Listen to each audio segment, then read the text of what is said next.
Isang matinis na tunog ng nabasag na kristal ang pumunit sa katahimikan ng malawak na mansyon ng mga Divilla sa Tagaytay. Sumunod dito, ang isang tinig na kasing talim ng bubog na kumalat sa sahig na gawa sa puting marmol. Ano ba naman yan? Hindi ka ba marunong mag-ingat? Si Catherine, ang magiging bagong ginangnang mansyon, ay nakatayo na. Parang isang reyna, ang kanyang perpektong mukha ay nababalutan ng galit.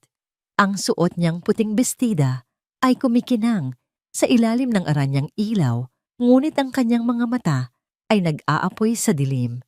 Sa harap niya isang batang katulong, ang nanginginig sa takot, ang mga luha ay nagbabadyang tumulo mula sa kanyang mga mata. Papatawad po, Ma'am Catherine, nadulas lang po sa kamay ko. Halos pabulong na, sabi ng dalaga. Ngunit hindi nakinig si Catherine. Kinuha niya ang isang baso ng tubig mula sa kalapit na mesa at walang pakundangang ibinuhos ito sa sahig, malapit sa paanan ng isa pang katulong na tahimik na nagmamasid sa isang sulok. Linisin mo yan. Utos niya, ang bawat salita ay may kasamang kamandag. At siguraduhin mong walang maiiwang kahit isang bahid. Ayoko ng dumi sa pamamahay na ito. Ang katulong na inutusan ay si Leah, na kilala sa mansyon sa pangalang Mia. Hindi siya umimik. Yumuko lamang siya, ang kanyang mahabang buhok na kulay kastanyas ay tumatakip sa kanyang mukha. Kinuha niya ang basahan at lumuhod upang punasan ng sahig. Ito ang kanyang mundo sa loob ng 3 buwan. Ang maging anino, ang maging invisible, ang lunukin ang bawat salita at panlalait para lang manatiling ligtas. Habang naglilinis, ramdam niya ang matalim na tingin ni Catherine sa kanyang likuran. Alam ni Leah na hindi aksidente ang pagbuhos ng tubig. Ito ay isang pagpapakita ng kapangyarihan, isang paalala kung sino ang masusunod sa bahay na ito. Nang matapos tumayo si Leah at tahimik na bumalik sa kanyang gawain. Ang mansyon ng mga Divilla ay isang paraiso sa labas, may malawak na hardin, tanawin ng lawa ng Taal at mga mamahaling kasangkapan. Ngunit sa loob ang hangin ay mabigat sa kalungkutan at tensyon, lalo na mula nang pumanaw si Joanna, ang unang asawa ng amo nilang si Daniel. Mahigit 1 taon na ang nakalipas. Si Daniel Divilla, isang makapangyarihang negosyante, ay tila isinubsob ang sarili sa trabaho upang takasan ng sakit. Bihira siyang makita sa mansyon at kapag naroon naman ang kanyang mga mata, ay laging malayo nawawala sa alaala ng nakaraan.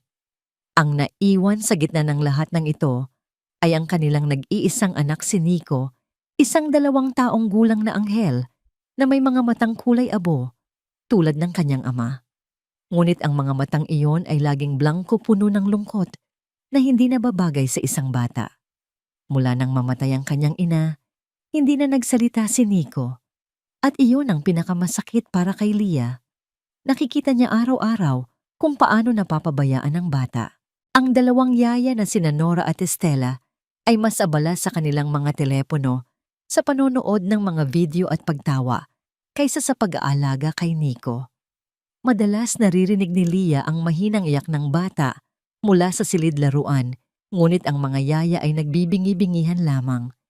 Kaya't sa gabi, kapag ang buong mansyon ay natutulog na at ang tanging maririnig ay ang ugong ng hangin ng Tagaytay, si Leah ay gumagawa ng isang bagay na mapanganib. Dahan-dahan siyang lumalabas sa kanyang maliit na silid sa servants' quarters. Maingat siyang umaakyat sa malaking hagdanan. Bawat hakbang ay pinag-aaralan upang hindi lumikha ng ingay. Ang puso niya ay kumakabog sa takot, ngunit itinutulak siya ng isang damdaming hindi niya mapigilan. Nang marating niya ang silid ni Nico, marahan niyang binuksan ang pinto. Sa loob, sa gitna ng mga mamahaling laruan na hindi naman niya ginagalaw, nakaupo ang bata sa kanyang kuna. Ang maliliit na balikat ay nanginginig sa paghikbi. Shh! Tahan na, muntikong anghel, bulong ni Leah. Kinuha niya ang bata sa kanyang mga bisig. Agad na isinubsob ni Nico ang kanyang mukha sa leeg ni Leah. Ang kanyang maliliit na kamay ay mahigpit na kumapit sa uniforme nito. Ang amoy ng bata, ang init ng kanyang katawan, ay nagpapakalma sa sariling puso ni Leah. Inihihili niya ang bata habang kinakantahan ng isang lumang oyayi na itinuro sa kanya ng sarili niyang ina. Tulog na bunso. Ang nanay ay malayo. Ang mga salita ay malumanay, ngunit para kay Leah ang mga ito'y ay may dalang bigat ng sarili niyang nakaraan, isang buhay, na pilit niyang tinatalikuran. Sa ilalim ng kanyang pag-aalaga, unti-unting humuhupa ang mga hikbi ni Nico. Ang nanginginig niyang katawan ay nagsimulang mag-relax at ang kanyang paghinga ay naging malalim at payapa. Para sa ilang sandaling iyon sa dilim ng malaking silid, hindi siya ang katulong na si Mia. Siya si Leah, isang babaeng may pusong naghahanap ng lunas, at si Nico ay hindi anak ng kanyang amo, kundi isang batang nangangailangan ng pagmamahal. Ito ang kanilang lihim, isang ugnayan na nabuo sa mga gabi ng kalungkutan. At sa bawat gabing lumilipas, mas lalong tumitindi ang takot ni Leah na balang araw ay mabubunyag ang lahat. Ilang araw ang lumipas, ang tensyon sa mansyon ay tila isang lubid na malapit ng mapatid. Nagpasya si Daniel na magkaroon sila ng isang formal na hapunan, isang pilit na pagtatangka na magmukhang normal na pamilya. Nakatayo si Leah sa isang sulok ng malawak na dining hall, naghihintay ng anumang utos habang ang pamilya ay nakaupo sa mahabang mesa na gawa sa mahogany. Ang mga kubyertos na pilak ay kumikinang sa ilalim ng ilaw, ngunit ang katahimikan ay nakakabingi. Nasa kabisera si Daniel, ang kanyang mukha ay seryoso habang tinitingnan ang mga papeles na dala pa rin niya mula sa opisina. Sa kanyang kanan ay si Doña Consuelo, ang kanyang ina, isang babaeng may dignidad at matatalas na matang nagmamasid sa lahat. At sa kanyang kaliwa si Catherine, na buong gabing sinusubukang makuha ang atensyon ni Daniel, ngunit laging nabibigo. Sa pagitan nila, sa isang mataas na upuan, nakaupo si Nico, tahimik, na pinaglalaruan ang pagkain sa kanyang plato. Daniel, mahal, malambing na sabi ni Catherine, sapat na para marinig ng lahat. Hindi ba't dapat ay iwan mo na muna ang trabaho? Kasama natin ang iyong ina at ang ating anak. Hindi nag-angat ng tingin si Daniel. Marami lang akong kailangang tapusin, Catherine. Isang anino ng inis ang dumaan sa mukha ni Catherine, ngunit mabilis niya itong pinalitan ng isang matamis na ngiti. Ibinaling niya ang kanyang atensyon kay Nico. Kumuha siya ng isang kutsarang kanin at inalok ito sa bata. Nico, baby, kumain ka na. Mommy will feed you. Sabi niya, ang salitang mommy ay diniinan niya. Umiling si Nico at itinulak palayo ang kutsara, dahilan para matapon ang kaunting kanin sa mamahaling tablecloth. Nico, isita ni Catherine, ang kanyang pasensya ay nauubos na. Don't be a bad boy. Say mommy, Mommy Catherine. Ang mga mata ng bata ay napuno ng takot. Ang kanyang maliit na labi ay nanginig at sa isang iglap, isang malakas na iyak ang pumuno sa silid. Ito ay isang iyak ng pagtutol ng pagkalito. Catherine, tama na. Mahinang sabi ni Daniel sa wakas ay ibinaba ang kanyang mga papeles. Si Doña Consuelo ay umiling lamang, ang kanyang mga mata ay nagpapakita ng hindi pagsang-ayon sa ginagawa ni Catherine. Sinusubukan ko lang namang maging ina sa kanya, Daniel. Katwiran ni Catherine, ang kanyang boses ay tumataas. Kailangan niyang masanay na ako na ang nanay niya. Sa gitna ng kaguluhan, si Leah ay lumapit sa mesa upang punuin ang baso ng tubig ni Doña Consuelo. Sinusubukang manatiling hindi kapansin-pansin. Ang kanyang puso ay nadudurog para kay Nico. Ngunit habang siya ay naglalakad palayo, biglang tumigil sa pag-iyak si Nico. Ang kanyang mga matang kulay abo, na basang-basa sa luha, ay nakatutok sa naglalakad na si Leah. Ang buong silid ay tila huminto sa paghinga. Ang mga mata ng bata ay puno ng isang bagay na matagal nang nawawala, pagkilala. Itinuro niya ang kanyang maliit na daliri sa direksyon ni Leah. Mula sa kanyang mga labi Isang salita ang lumabas. Hindi ito pabulong. Ito ay malinaw malakas at hindi mapagkakamalian. Isang salitang bumasag sa katahimikan at yumanig sa pundasyon ng buong mansyon. Inay, nabitawan ni Doña Consuelo ang kanyang kubyertos na lumikha ng isang matinis na kalansing sa kanyang plato. Si Daniel ay napatingin kay Leah, ang kanyang mukha ay nagpapakita ng lubos na pagkalito. At si Catherine, nanigas siya sa kanyang upuan, ang hawak niyang kupita ng alak ay nanginginig. Ang pulang likido sa loob nito ay umaalon nagbabantang umapaw, tulad ng galit na malapit ng sumabog mula sa kanya. Ang salitang inay ay nanatiling nakabitin sa hangin, isang matalim na tunog na tila ayaw maglaho sa marangyang silid kainan. Para kay Leah ang salitang iyon ay parang isang dagundong ng kulog na nagbabadya ng isang paparating na bagyo. Nanigas siya sa kanyang kinatatayuan, ang pitsel ng tubig ay halos mabitawan sa kanyang nanginginig na mga kamay. Naramdaman niya ang mga mata ng lahat na nakatuon sa kanya, bawat isa ay tila isang kutsilyong humihiwa sa kanyang balat. Ang unang kumilos ay si Catherine. Isang malakas na kalabog ang umalingaw-ngaw nang ibagsak niya ang kanyang palad sa mesa. Ang mga plato at kubyertos ay umalog at ang alak sa kanyang kopita ay tumapon nag-iwan ng isang pulang mantsa sa puting mantel na parang sariwang dugo. Anong kalokohan ito?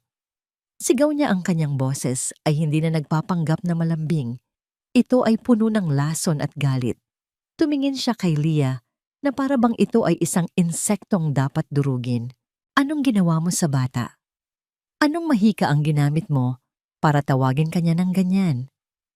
Naramdaman ni Leah na umurong ang kanyang dila. Ang mga salita ay ayaw lumabas. Ano ang sasabihin niya na sa gabi lihim niyang kinakalinga ang bata, na sa katahimikan ng mansyon siya ang nagsilbing ina na matagal nang hinahanap ni Nico.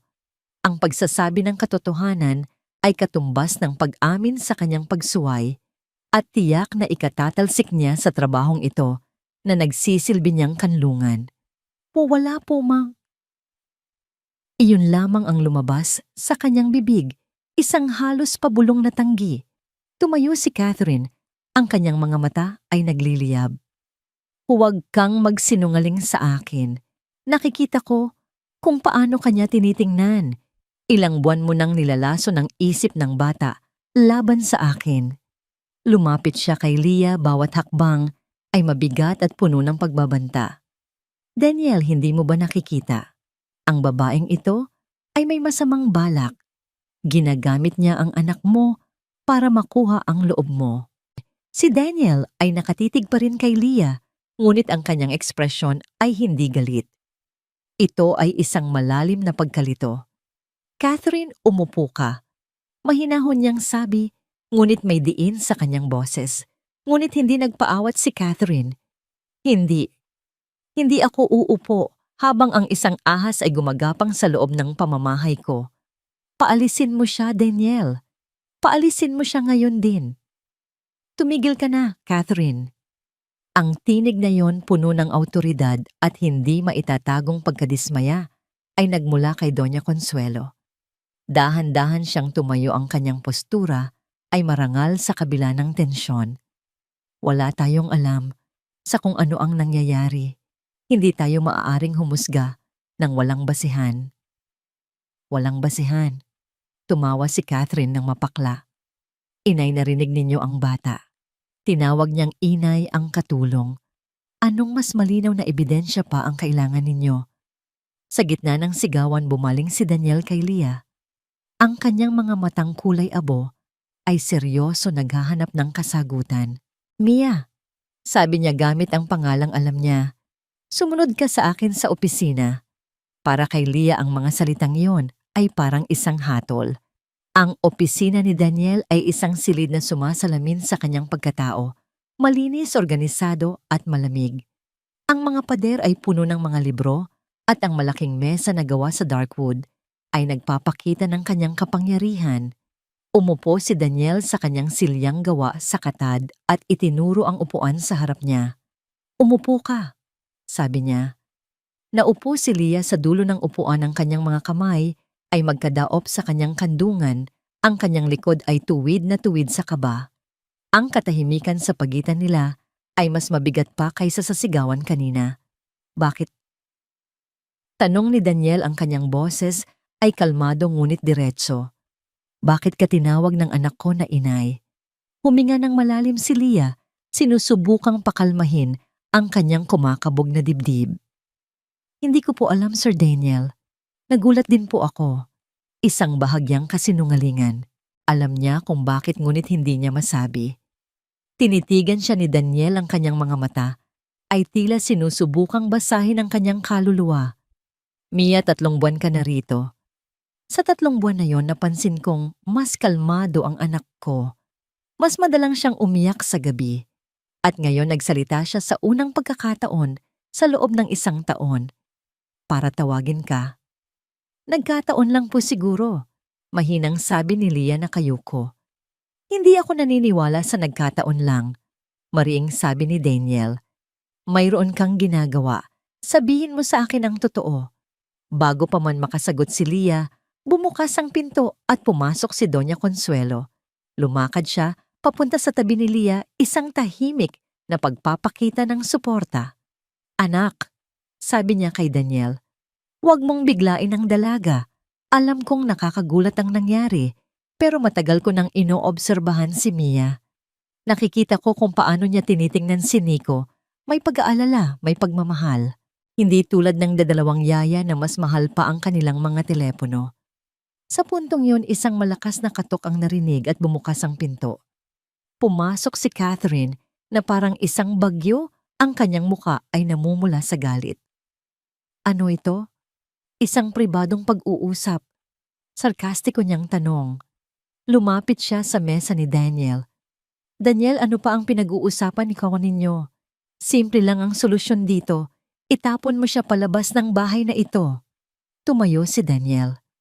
"Catherine, sinabi ko na sa'yo, hindi ko siya paaalisin ng walang sapat na dahilan." Walang sapat na dahilan. Halos mapasigaw si Catherine. "Ang anak mo ay tinatawag siyang ina.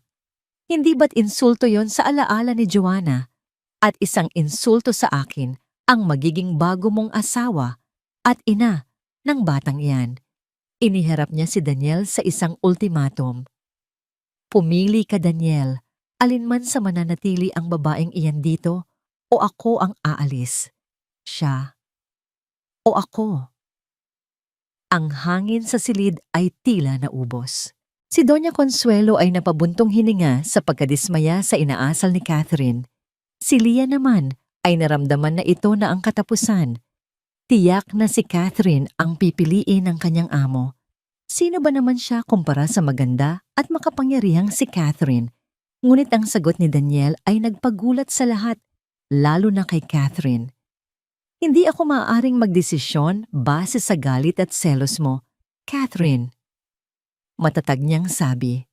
"Mananatili si Mia hanggat hindi mo napatutunayan na may ginawa siyang masama. Mananatili siya." Ang mukha ni Catherine ay nabalot ng hindi makapaniwalang ekspresyon. Tumingin siya kay Daniel, pagkatapos ay kay Leah na may pagkasuklam. "Hindi pa tayo tapos." Bulong niya, isang pangako ng paghihiganti. Pagkatapos ay mabilis siyang lumabas ng opisina. Ang kanyang mga takong ay lumilikha ng matatalim na tunog sa sahig na parang mga bala. Nang sila na lang ulit ang natira, bumaling si Daniel kay Leah. "Maari ka nang bumalik sa iyong silid. Mag-usap na lang tayo bukas."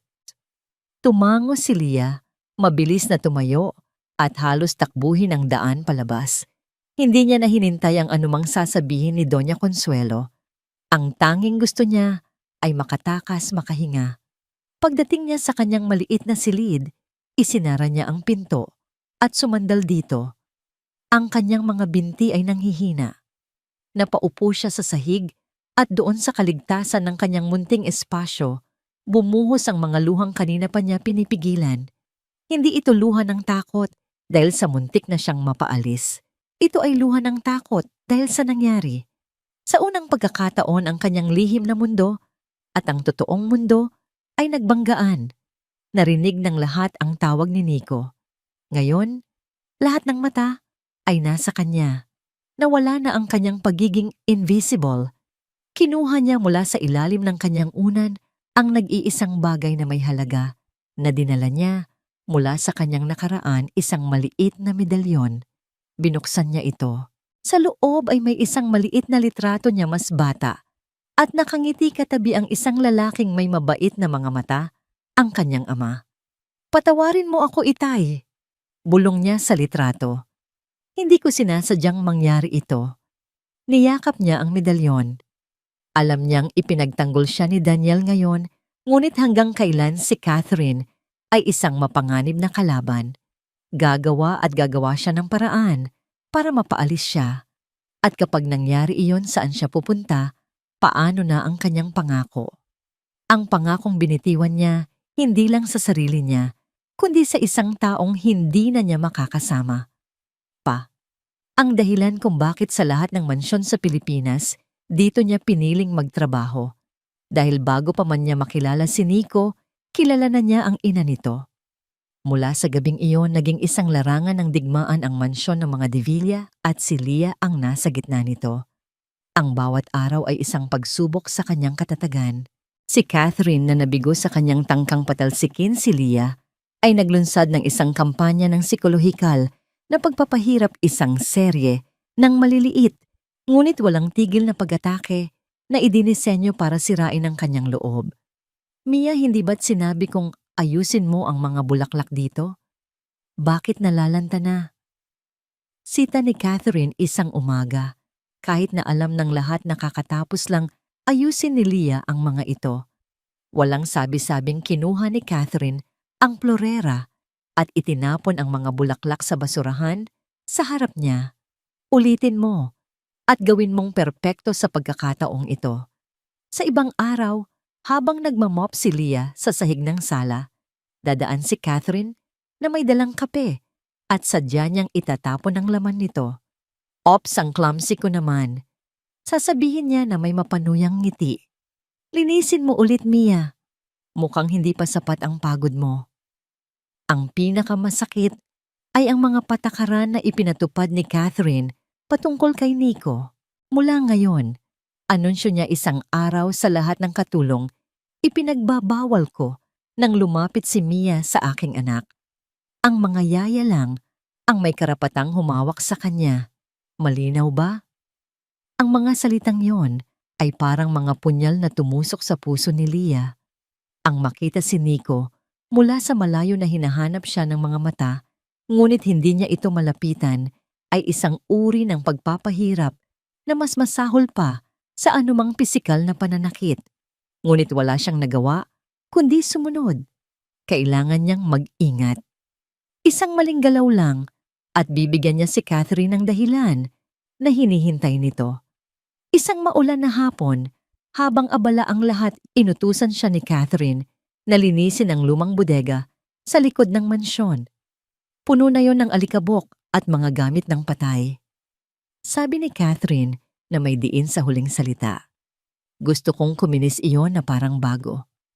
Ang bodega ay madilim, malamig at amoy luma. Puno ito ng mga nakatambak na kahon at mga kasangkapang binalutan ng puting tela na nagmumukhang mga multo sa dilim. Habang nag-aalis ng alikabok isang bagay ang nakaagaw ng pansin ni Lia. Sa ilalim ng isang lumang mesa, may isang baul na gawa sa kahoy na nara. Ito ay hindi gaanong maalikabok kumpara sa iba na para bang may regular na bumibisita dito noon. Dahil sa kuryosidad, binuksan niya ito. Sa loob, maingat na nakasalansan ang mga gamit na halatang pag-aari ng isang babae, mga lumang libro, isang koleksyon ng mga seashell at mga damit ng sanggol na hindi nagamit. Mga gamit ni Joanna. Sa ilalim ng mga damit, may isang bagay na mas personal. Isang kwadernong nababalutan ng katad. Hindi ito isang ordinaryong kwaderno. Ito ay isang talaarawan. Ang pangalan sa unang pahina ay nakasulat sa isang magandang sulat kamay, Joanna De Villa. Alam ni Leah na hindi niya dapat itong basahin.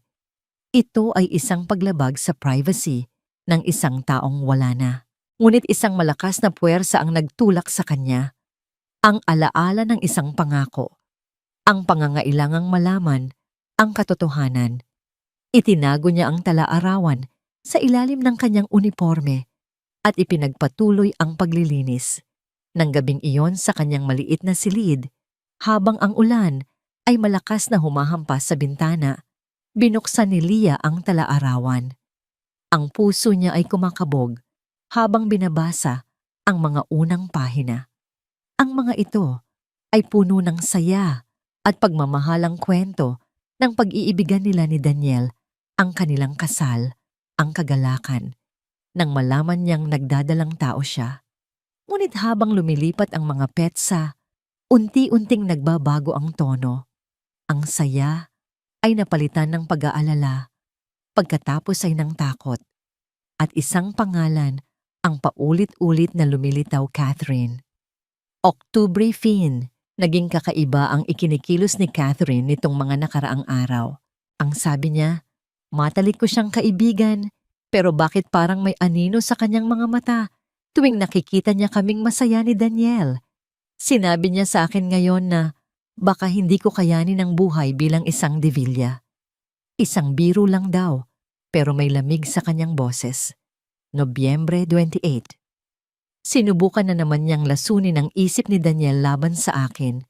Sinabi niya raw kay Daniel na baka may postpartum depression ako at hindi ko dapat alagaang mag-isa si Nico.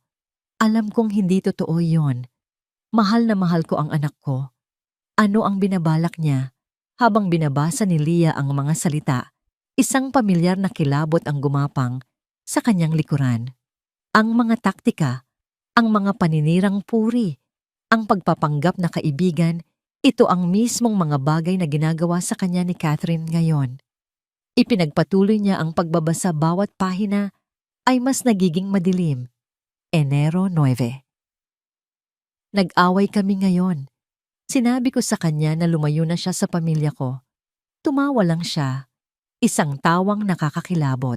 Sinabi niya, hindi mo alam kung hanggang saan ang kaya kong gawin para sa bagay na dapat ay sa akin.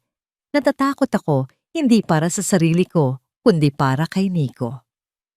Pebrero 4, may sinabi siyang hindi ko makakalimutan. Kung hindi ka aalis sa buhay ni Daniel, sisiguraduhin kong mawawala ka ng tuluyan. Alam kong hindi ito isang biro. May masamang mangyayari. Pakiramdam ko may ginawa siya sa preno ng kotse ko. Napansin kong medyo maluwag kanina. Nag-aalala lang ba ako ng sobra? O ito na ba ang simula ng katapusan? Iyon ang huling entry. Nabitawan ni Leah ang tala-arawan na para siyang napaso. Ang kanyang mga kamay ay nanginginig at isang malamig na pawis ang tumagaktak sa kanyang noo. Ang aksidente ni Joanna. Hindi yun aksidente, ito ay pagpatay. At ang babaeng gumawa niyon ay natutulog lang ilang silid ang layo mula sa kanya. Ang babaeng iyon ay malapit nang maging bagong ina ng batang pinangakuan niyang proprotektahan. Biglang nagkaroon ng saysay ang lahat. Ang pagkapit ni Catherine sa kapangyarihan, ang desperasyon niyang mapaalis si Leah, ang galit niya nang tawagin ni Nico si Leah na inay. Nakikita ni Catherine kay Leah ang isang multo mula sa nakaraan, isang hadlang sa kanyang mga plano. Napatingin si Leah sa bintana, sa madilim at maulang gabi. Hindi na lang ito tungkol sa pananatili sa trabaho. Hindi na lang ito tungkol sa pagtupad sa isang pangako. Ito ay tungkol sa hustisya. At sa sandaling iyon, napagtanto niya na siya ang hamak na katulong na si Mia ay maaaring ang tanging taong nakakaalam ng katotohanan. Ang tanging taong makakapagbigay linaw sa pagkamatay ni Joanna. Ngunit ang katotohanang hawak niya ngayon ay hindi lang isang susi sa hustisya. Ito rin ay isang target.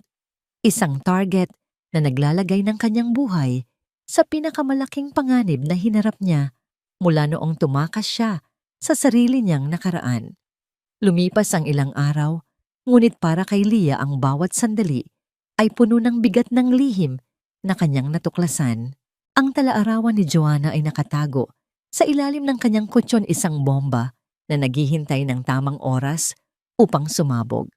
Mas naging maingat siya, mas tahimik ang kanyang mga mata, ay laging alerto, pinagmamasdan ng bawat galaw ni Catherine na may bagong pag-unawa sa kasamaang kayang gawin nito. Alam ni Catherine na may nagbago. Ramdam niya ang pag-iwas ni Leah, ang paraan ng pagtingin nito na may halong takot at paghuhusga. At ito ang nagtulak sa kanya na bilisan ang kanyang plano. Hindi na niya kayang maghintay. Kailangan niyang alisin ang anino ni Leah sa mansyon bago pa man ito makahanap ng paraan upang sirain ang lahat ng kanyang pinaghirapan. Ang pagkakataon ay dumating sa anyo ng isang maliit na pagtitipon. Nag-imbita si Catherine ng ilan sa kanyang mga maimpluwensyang kaibigan para sa isang hapunan. Ito raw ay para ipakilala ang sarili bilang ang bagong ginang ng tahanan. Si Daniel, na laging abala, ay walang nagawa kundi pumayag. Ang gabi ay napuno ng pekeng tawanan at mga papuring walang katotohanan. Si Catherine ay nasa kanyang elemento, suot ang isang itim na bestida na kumikinang ang kanyang bawat galaw ay kalkulado. Si Leah kasama ang ibang mga katulong ay abala sa pagsisilbi, gumagalaw sa gilid ng mga pag-uusap, isang anino sa gitna ng karangyaan.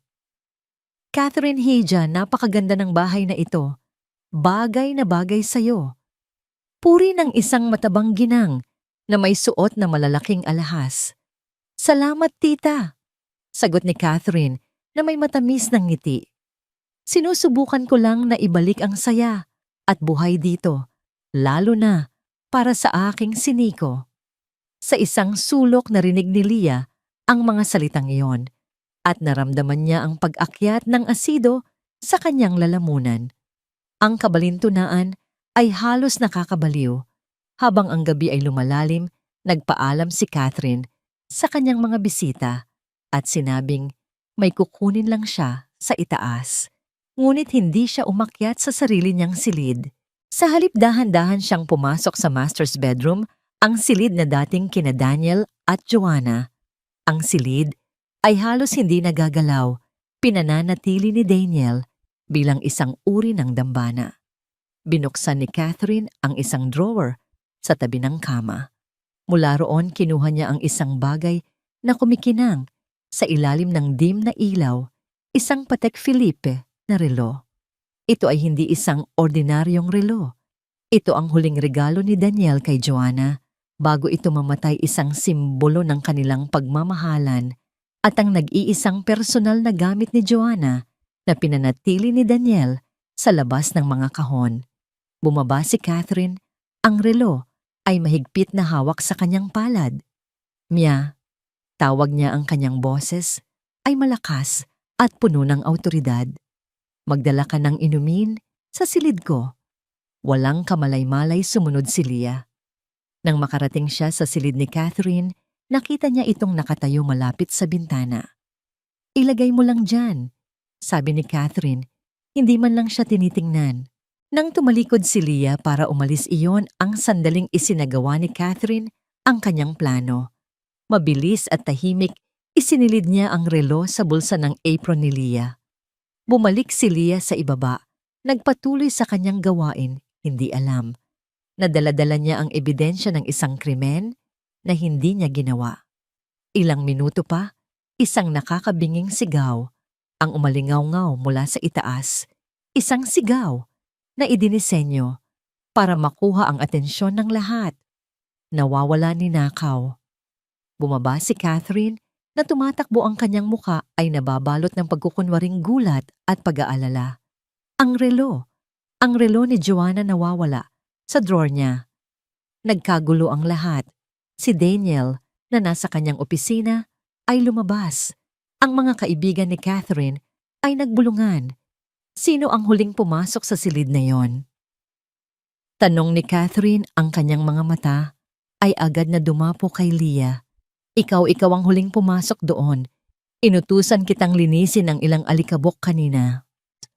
Isang kasinungalingan, ngunit sa gitna ng gulo, sino ang makakaalala Hindi po totoo yan. Tanggi ni Leah ang kanyang puso ay nagsimulang kumabog ng mabilis. Nagsisimula na niyang makita ang bitag. Huwag ka nang magkaila. Sigaw ni Catherine. Hindi na siya naghintay ng anumang paliwanag. Sa harap ng lahat ng kanyang mga kaibigan, sa harap ni Doña Consuelo at sa harap ni Daniel, nakadarating lang mabilis na lumapit si Catherine kay Leah. Sa isang malakas at nakakainsultong galaw, sinampal niya si Leah. Ang tunog ng sampal ay umalingaw-ngaw sa buong mansyon. Mas malakas pa sa sigaw ni Catherine. Napahawak si Leah, sa kanyang pisngi ang kanyang mga mata, ay nanlalaki sa gulat at sakit. Ang init ng sampal ay gumapang sa kanyang muka, kasabay ng kahihiyan. Magnanakaw. Matapos kitang bigyan ng trabaho dito, ito ang isusukli mo sa amin. Walang tigil na sigaw ni Catherine. Halughugin siya. Sigurado akong nasa kanya iyan. Bago pa man makakilos si Leah siya, at ang dalawang yaya na kasapakat ni Catherine ay mabilis na kinapkapan siya. At doon mula sa bulsa ng kanyang apron, nilabas ni Catherine ang mamahaling relo. Itinaas niya ito para makita ng lahat ang mga diamante sa relo ay kumikinang na parang mga luhang kristal. Ano ang masasabi mo ngayon? Ang katahimikan na sumunod ay mas masahol pa sa sampal. Lahat ng mga mata ay nakay Leah puno ng paghuhusga at pagkasuklam. Nakita niya ang pagtataka sa mukha ni Doña Consuelo, ang kasiyahan sa mukha ng mga kaibigan ni Catherine, at ang pinakamasakit sa lahat, ang ekspresyon sa mukha ni Daniel. Hindi ito galit. Ito ay isang malalim, nakamamatay na pagkadismaya. Isang pagtingin na nagsasabing, pinagkatiwalaan kita at sinira mo iyon. Ang kanyang mga mata ay malamig na parang yelo, walang bakas ng pag-aalinlangan. Ipaliwanag mo. Sabi niya, ang kanyang boses ay kalmado, ngunit may bigat na parang bato. Ipaliwanag mo kung paano napunta sa iyo ang relo ng asawa ko. Naramdaman ni Leah na ang sahig ay bumubukas sa ilalim ng kanyang mga paa. Paano niya ipapaliwanag ang isang bagay na perpektong isinagawa para sirain siya? Hindi ko po alam. Nauutal niyang sabi. Ang kanyang mga luha ay nagsimula nang bumagsak. Hindi ko po ninakaw yan. Ipinapangako ko. Isang sinungaling at isang magnanakaw. Bulong ni Catherine, sapat na para marinig ng lahat. Ang mga salita ni Daniel na sumunod ay tila isang hatol ng kamatayan para sa lahat ng pag-asa ni Leah. Umakyat ka sa silid mo, Mia. Kunin mo ang mga gamit mo at umalis ka sa pamamahay ko. Ang bawat salita ni Daniel ay parang isang suntok sa sikmura ni Leah. Umalis ka sa pamamahay ko. Ang mga salitang iyon ay umalingaw-ngaw sa kanyang isipan, paulit-ulit habang ang mundo sa paligid niya ay tila bumagal. Ang mga mapanghusgang tingin ng mga bisita, ang mapanagumpay na ngisi ni Catherine, ang bigat ng pagkadismaya mula sa lalaking nagsimula niyang pagkatiwalaan. Daniel, anak, baka dapat nating pag-usapan ito ng mahinahon. Sinubukan ni Doña Consuelo na mamagitan ang kanyang boses ay puno ng pag-aalala. Nakikita niya ang desperasyon sa mga mata ni Leah, isang uri ng kawalan ng pag-asa na hindi kayang pekein. Si Manang Remedios, ang matandang kasambahay na matagal nang naninilbihan sa pamilya, ay lumapit din. Sir Daniel, patawarin na niyo po ang pakikialam ko, pero kilala ko po ang batang yan. Sa 3 buwan niya rito, wala po akong nakitang masama. Hindi po siya magnanakaw. Ngunit si Daniel na nasaktan sa ideya na ang isang bagay na napakahalaga sa alaala ng kanyang asawa ay nilapastangan ay hindi nakinig. Ang kanyang muka ay parang isang maskarang bato. Ang kanyang puso ay sarado. Tapos na ang usapan, mariin niyang sabi. Tumingin siya kay Leah, ang kanyang mga mata ay walang anumang emosyon. Binibigyan kita ng 1 oras. Walang nagawa si Leah kundi tumango, ang kanyang lalamunan ay barado sa mga luhang hindi niya mailaw. Habang siya ay tumatalikod upang umakyat sa hagdanan, isang figura ang humarang sa kanya. Si Catherine. Siguraduhin mong wala kang ibang dadalhin, kundi ang mga basahan mo. Bulong nito sapat lang para marinig niya. At huwag ka nang magtangkang bumalik. Dito nagtatapos ang pagpapanggap mo. Bawat hakbang ni Leah paakyat sa hagdanan ay parang 1 milya ang layo. Ang bawat baitang ay isang paalala ng kanyang kabiguan. Nabigo siyang protektahan si Nico. Nabigo siyang tuparin ang kanyang pangako kay Joanna. At nabigo siyang protektahan ang kanyang sarili. Pagdating niya sa kanyang silid, napaupo siya sa gilid ng kama. Ang kanyang katawan ay nanginginig, hindi dahil sa galit o takot, kundi dahil sa isang malalim na pakiramdam ng pagkatalo. Paano siya lalaban sa isang halimaw na napakagaling magplano? Sinimulan niyang iligpit ang kanyang iilang gamit. Ang 2 pares ng damit ang kanyang lumang sapatos at ang medalyon ng kanyang ama. Habang inilalagay niya ang talaarawan ni Joanna, sa kanyang bag isang ideya ang pumasok sa kanyang isip. Maari niyang ibigay ito kay Daniel, ngunit maniniwala kaya siya? O iisipin lang nitong isa na namang kasinungalingan, isang desperadong hakbang mula sa isang napatunayang magnanakaw? Habang siya ay nag-iisip, isang katok ang narinig sa kanyang pinto. "Mia, ako ito, si Manang Remedios," sabi ng isang mahinang boses. Binuksan ni Leah ang pinto. Ang matanda ay may dalang isang baso ng tubig. Ang kanyang mga mata ay puno ng awa. "Hija, uminom ka muna. Alam kong hindi mo ginawa iyon." Niyakap ni Leah ang matanda at doon na bumuhos ang kanyang iyak. "Manang, sinetap po nila ako. Wala po akong kinuha." Alam ko," sabi ng matanda habang hinahaplos ang kanyang likod. Sa ibaba ang mga bisita ay nagsimula ng magpaalam, ang kanilang mga bulungan ay parang mga bubuyog na nagiiwan ng kamandag. Si Catherine naman ay abala sa pag-arte bilang isang biktima, habang si Daniel ay nakatayo sa tabi ng bintana, nakatanaw sa madilim na hardin, ang isip ay lumilipad. "Magandang gabi sa lahat." Isang bagong boses ang pumuno sa silid. Si James, ang abogado at matalik na kaibigan ni Daniel, ay kararating lang. Hindi niya alam ang tungkol sa hapunan, ngunit may dala siyang mga dokumento para kay Daniel. Agad niyang napansin ang mabigat na tensyon sa hangin. "Anong nangyari dito? Bakit parang may dumaang buhawi?" tanong niya. Ikinuwento ni Catherine ang nangyari. Bawat salita ay puno ng drama at pag-aakusa. Ngunit si James, isang taong sanay sa pagkilatis ng mga kasinungalingan, ay hindi basta naniwala. May mali sa kwento. Masyadong perpekto, masyadong maginhawa. "Nasaan ang katulong ngayon?" tanong niya. "Pinapalayas na ni Daniel," sagot ni Catherine na may ngiti ng tagumpay. Umiling si James. Lumapit siya kay Daniel. "Daniel, sigurado ka ba rito? Hindi mo man lang ba siya bibigyan ng pagkakataong ipagtanggol ang sarili niya?" "Para saan pa, James? Nahuli na siya. Nakita namin ang relo sa bulsa niya." Sagot ni Daniel, ang kanyang boses ay pagod. "At yun na yun. Kaso sarado na." Giit ni James, "Hindi ganyan ang pag-iisip ng isang negosyante. Hindi ganyan ang pag-iisip mo. Isipin mong mabuti. Masyadong madali, masyadong malinis." Ang mga salita ni James ay tila isang sinag ng liwanag sa madilim na isipan ni Daniel. Masyadong malinis. Iyon nga. Si Catherine, na laging nagrereklamo, ay biglang naging biktima sa isang perpektong sitwasyon. "Ano ang gusto mong gawin ko?" tanong ni Daniel.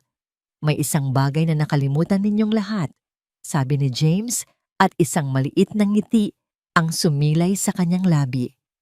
Tumingin siya sa kisame, ang mga mata sa dingding.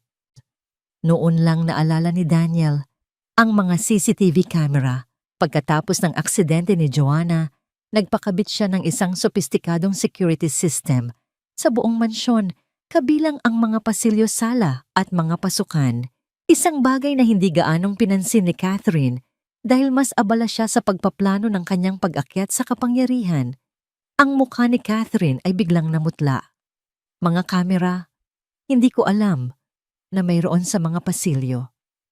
Well, mayroon, sabi ni James. Tumingin siya kay Daniel. Kung gusto mo talagang malaman ang katotohanan, tingnan natin ang mga recording. Tingnan natin kung sino talaga ang pumasok sa silid ni Joanna. At tingnan natin kung paano aksidenteng napunta ang relo sa bulsa ng katulong mo. Isang mabigat na katahimikan ang bumalot sa silid. Ang ngiti ni Catherine ay ganap nang nawala. Napalitan ng isang ekspresyon ng purong takot. Sinubukan niyang magsalita. Hindi na kailangan yan. Nahanap na natin ang relo. Ngunit huli na ang lahat. Ang duda ay naitanim na sa isipan ni Daniel. Tumingin siya kay Catherine, pagkatapos ay kay James. Sa opisina. Utos niya. Ngayon din. Sa opisina, ang malaking monitor sa dingding ay nagpapakita ng mga kuha mula sa iba't ibang kamera. Si James ang nag-ooperate sa system.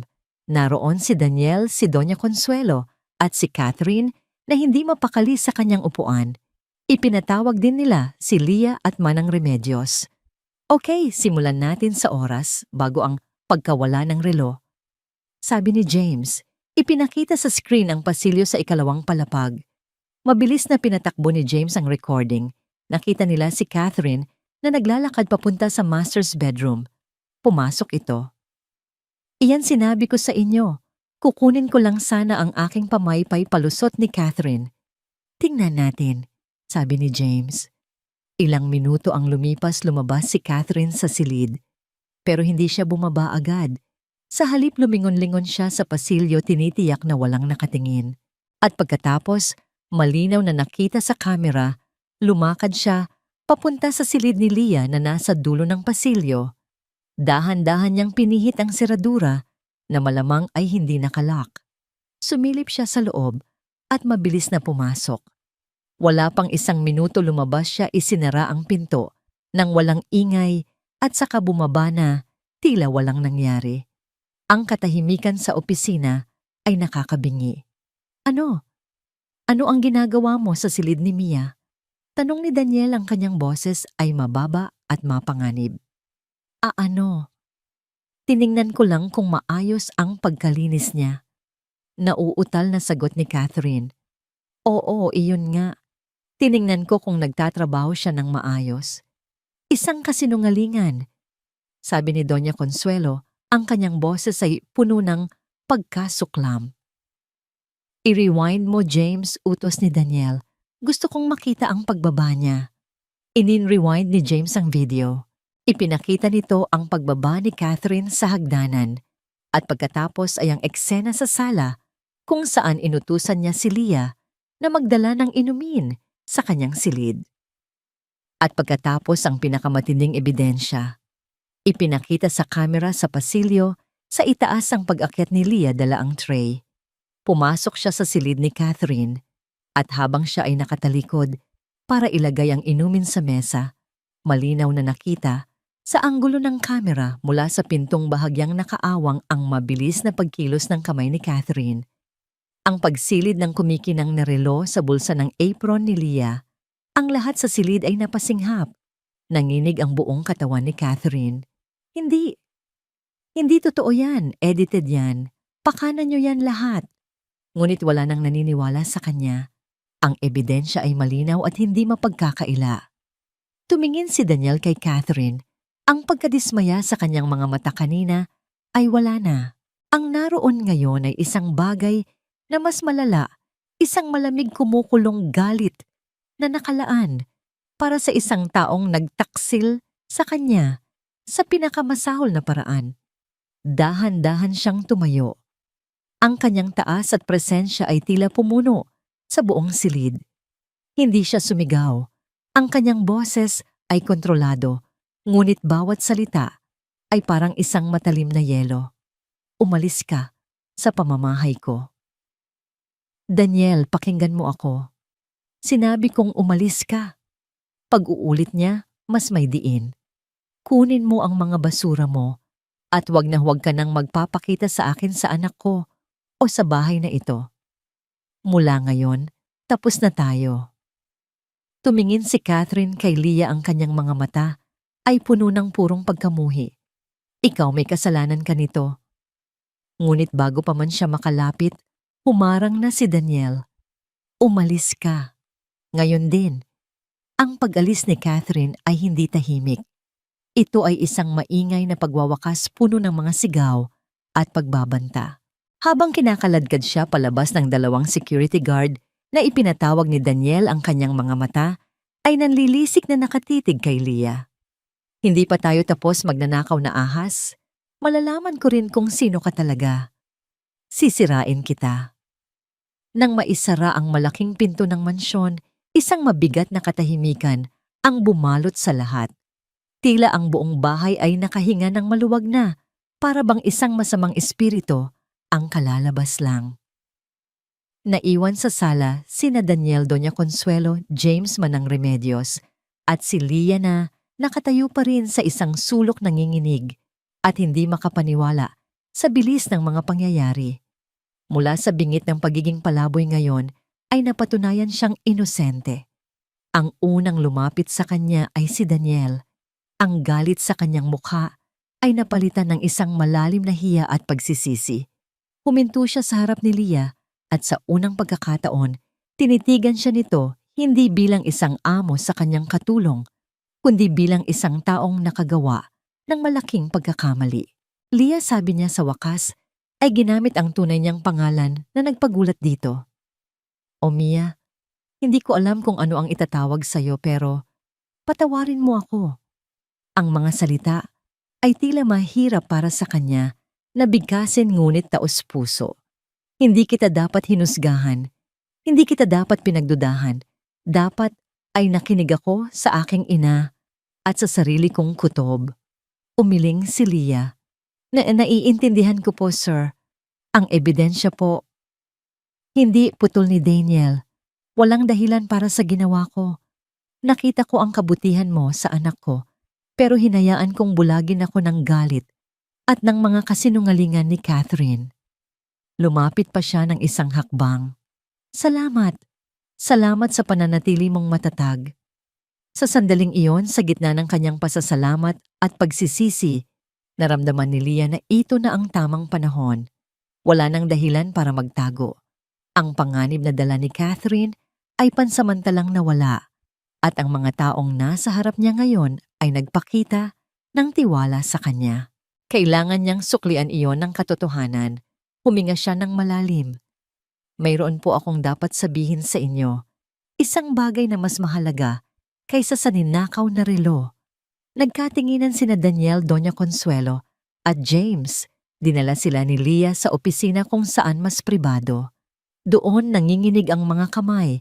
Inilabas niya mula sa kanyang bag ang dalawang bagay, ang medalyon ng kanyang ama at ang talaarawan ni Joanna.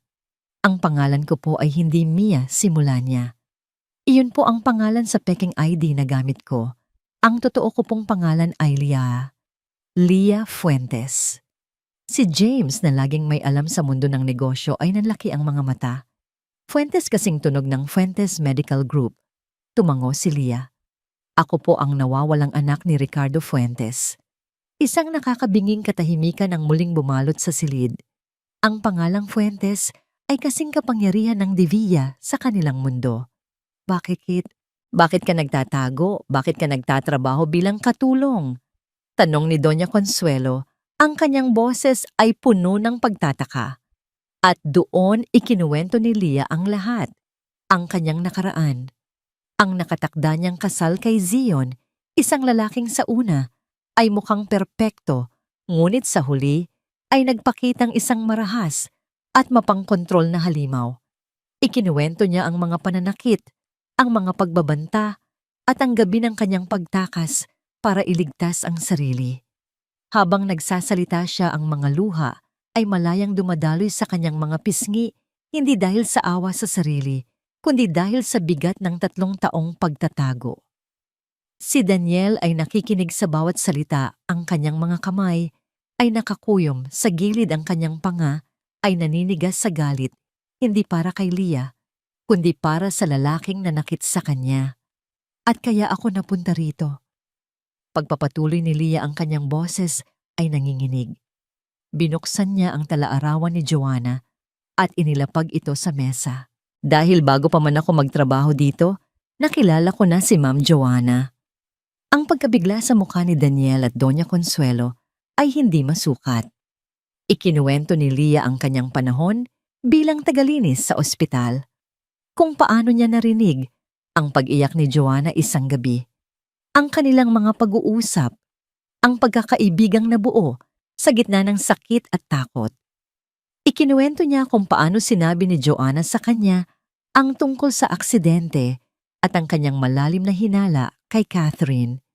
Sinabi niya sa akin na natatakot siya. Sabi ni Leah ang kanyang boses ay basag na. Natatakot siya na babalikan siya ni Catherine na may gagawin itong mas masama. Binuklat ni Leah ang huling pahina ng talaarawan at itinuro ang mga huling salita ni Joanna. Binasa ito ni Daniel nang malakas ang kanyang boses ay nanginginig sa bawat salita. May ginawa siya sa preno ng kotse ko. Napaupo si Daniel na para bang nawalan ng lakas. Ang teoryang matagal na niyang itinatanggi ang katotohanang ayaw niyang harapin ay ngayon nasa harap niya nakasulat sa sariling sulat kamay ng kanyang yumaong asawa. Kaya pala, bulong ni Doña Consuelo ang kanyang mga mata ay puno ng luha. Kaya pala laging balisa si Joanna bago siya mawala. May isa pa po, sabi ni Leah. Kinuha niya mula sa isang maliit na sobre ang isang kupas na litrato. Isang litratong kinuha ng isang nurse sa ospital. Nakaupo si Leah sa tabi ng kama ni Joanna. Pareho silang nakangiti sa kabila ng sitwasyon. Inabot niya ito kay Daniel. Kinuha ni Daniel ang litrato. Ang kanyang mga daliri ay nanginginig habang hinahaplos ang imahe ng kanyang asawa. Palagi siyang nagkukwento tungkol sa isang anghel sa ospital. Sabi niya ang kanyang boses ay garalgal.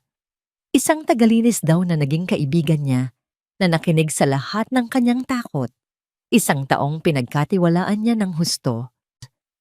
Tumingin siya kay Leah, ang kanyang mga mata ay puno ng isang bagong emosyon, isang halo ng pasasalamat, paghanga, at isang bagay na mas malalim. Kaya pala kinilala ka ni Nico. Hindi dahil sa mahika, kundi dahil sa alaala. Tumango si Leah. Bago po siya umalis ng ospital, ipinakita niya sa akin ang mga litrato ni Nico. At bago po ako umalis, may ibinilin siya sa akin. Isang pangako. Huminga ng malalim si Leah, inaalala ang mga huling salita ng kaibigan. Leah, sabi niya, kung may mangyaring masama sa akin, kung manalo si Catherine, mangako ka sa akin. Pangako mong babantayan mo ang anak ko. Hanapin mo siya. Huwag mong hayaang lumaki siya sa kamay ng isang demonyo. Ang silid ay napuno ng tunog ng mga hikbi mula kay Doña Consuelo at maging sa matatag na si Daniel. At yun po ang dahilan kung bakit ako narito. Pagtatapos ni Leah, nang mabalitaan ko ang nangyari sa kanya at nang makita ko ang anunsyo na kailangan ninyo ng katulong, alam kong kailangan kong tuparin ang pangako ko. Kahit na mapanganib, kahit na kailangan kong magtago sa likod ng ibang pangalan. Tumayo si Daniel. Lumakad siya, hindi papunta sa mesa, kundi direkta kay Leah. Walang salitang namutawi sa kanya. Sa halip ginawa niya ang isang bagay na hindi inaasahan ng sinuman. Niyakap niya si Leah. Isang yakap na puno ng pasasalamat. Isang yakap na humihingi ng tawad. Isang yakap na nagpapahiwatig ng proteksyon. Hindi ko alam kung paano ka pasasalamatan. Bulong niya sa buhok ni Leah. Inilagay mo sa panganib ang sarili mo para sa amin. Para sa pangako mo sa asawa ko. Para sa anak ko. Nang maghiwalay sila, hinawakan niya ang mga balikat ni Leah at tinitigan ito sa mata. Mula ngayon, hindi ka na mag-iisa sa laban na ito. Ang problema mo, problema ko na rin. Ang panganib na dala ni Zion, haharapin natin ng magkasama. At si Catherine, sisiguraduhin kong pagbabayaran niya ang ginawa niya kay Joanna. Sa mga salitang iyon, naramdaman ni Leah ang isang bagay na matagal na niyang hindi naramdaman, pag-asa, at ang simula ng isang bagay na mas malakas pa sa takot. Ang mga sumunod na araw sa mansyon ng Devilla ay tila isang panaginip kumpara sa mga buwan ng tensyon at takot. Sa pag-alis ni Catherine, ang mabigat at nakakasakal na hangin ay napalitan ng isang magaan na kapayapaan. Ang mga katulong ay mas nakangiti, si Doña Consuelo ay mas madalas na nasa hardin, at si Daniel ay nagsimulang umuwi ng mas maaga. Ang pinakamalaking pagbabago ay nakita kay Nico dahil wala nang nagbabawal malaya na siyang nakakalapit kay Leah. Ang kanilang lihim na ugnayan ay naging bukas na pagmamahalan sa harap ng lahat. Si Leah na ang nag-aalaga sa kanya sa umaga, nagpapakain sa tanghali, at nagpapatulog sa gabi. Ang dalawang yaya ay tinanggal na ni Daniel at si Leah na ang opisyal na tagapag-alaga ng bata. Isang hapon, habang naglalaro sila ng bola, sa malawak na damuhan, isang malakas na tawa ang narinig mula kay Nico. Ito ay hindi isang maliit na hagikik. Ito ay isang tunay malakas na halakhak. Natigilan si Leah at napatingin sa bata na para bang isang himala ang kanyang nasaksihan. Mula sa bintana ng kanyang opisina, sa ikalawang palapag, nakita ni Daniel ang lahat. Ibinaling niya ang kanyang tingin mula sa mga papeles na puno ng numero at pinanood ang eksena sa hardin. Ang kanyang anak, na halos isang taon niyang nakitang walang buhay, ay tumatawa. At ang babaeng nagpatawa sa kanya ay si Leah. Sa sandaling iyon, isang malinaw na katotohanan ang tumama kay Daniel. Ang pera, ang mga gusali, ang negosyo, lahat ng iyon ay walang kwenta kumpara sa tunog na iyon. Ang halakhak ng kanyang anak. Simula noon nagsimula siyang sumali. Sa una ito ay mga simpleng bagay. Sasabayan niya sila sa hardin ng ilang minuto. Magtatanong tungkol sa araw ni Nico. Ngunit unti-unti ang mga minutong yon ay naging oras. Isang gabi natagpuan niya ang sarili na nakaupo sa sahig ng silid laruan. Kasama sina Leah at Nico, sinusubukang buuin ang isang tore ng mga bloke. Hindi itay, sabi ni Nico gamit ang isang bagong salitang natutunan nito. Dito yung pula. Ngumiti si Daniel. Okay, boss. Habang naglalaro sila, nagtama ang mga mata nila ni Leah sa ibabaw ng ulo ni Nico. Isang ngiti ang sumilay sa mga labi ni Leah, isang tunay na ngiti na umabot sa kanyang mga mata. At sa sandaling iyon, naramdaman ni Daniel ang isang bagay na kumurot sa kanyang dibdib, isang pakiramdam na matagal na niyang kinalimutan. Hindi ito ang pamilyar na sakit ng pagkawala, kundi ang hindi pamilyar na kaba ng isang bagong simula. Isang gabi matapos mapatulog si Nico, nagkasabay sila ni Leah sa pasilyo. Salamat, Leah, sabi ni Daniel. Ang kanyang boses ay mahina sa katahimikan ng gabi. Para po saan, sir? Sa lahat. Sa pagbabalik ng ngiti ng anak ko. Sa pagbabalik ng buhay sa bahay na ito. Lumapit siya ng kaunti. At wag mo na akong tawaging sir. Daniel na lang. Tumango si Leah, isang bahagyang pamumula ang gumuhit sa kanyang mga pisngi. Sige po, Daniel. May gusto pa sanang sabihin si Daniel. Gusto niyang sabihin kung gaano siya humahanga sa kanyang katatagan. Gusto niyang sabihin na kapag nakikita niya ito, nakikita niya ang pag-asa. Ngunit ang mga salita ay hindi lumabas. Sa halip ang kanyang kamay ay umabot at marahang hinaplos ang isang hibla ng buhok na naligaw sa mukha ni Leah. Ang simpleng paghipo na yon ay nagpadala ng kuryente sa kanilang dalawa. Nagkatitigan sila at sa maikling sandaling iyon ang mundo ay tila nawala. Tanging sila na lang dalawa. Ngunit ang panandaliang kapayapaan ay isang ilusyon lamang. Sa labas ng mga pader ng mansyon ang mga anino ay gumagalaw. Sa isang marangyang kondo sa Maynila, basag ang isang bote ng mamahaling alak sa sahig. Si Catherine ay naglalakad pabalik-balik na parang isang hayop sa loob ng kulungan. Ang pagkakatanggal sa kanya mula sa mansyon ay hindi lang isang pagkatalo. Ito ay isang lubos na kahihiyan. Ang kanyang mga kaibigan ay pinag-uusapan siya. Ang kanyang mga plano ay gumuho. Hindi maaring magtapos ng ganito. Bulong niya sa sarili, ang kanyang mga mata ay puno ng galit. Hindi ako papayag na manalo ang katulong na yon. Alam niyang kailangan niya ng armas. Isang armas na mas malakas kaysa sa paninirang puri. Kailangan niyang malaman kung sino talaga si Mia. Kinuha niya ang kanyang telepono at tinawagan ng isang numero. Kailangan ko ng serbisyo mo, sabi niya sa malamig na boses. May isang babae. Gusto kong malaman ang lahat tungkol sa kanya. Walang ititirang bato na hindi babaliktarin. At handa akong magbayad ng kahit magkano. Ang pribadong investigador na tinawagan niya ay ang pinakamahusay at pinakawalang awa sa larangan. At sa loob lamang ng 48 oras, nakuha ni Catherine ang tawag na hinihintay niya. May nalaman na ako, Ma'am Catherine, sabi ng boses sa kabilang linya.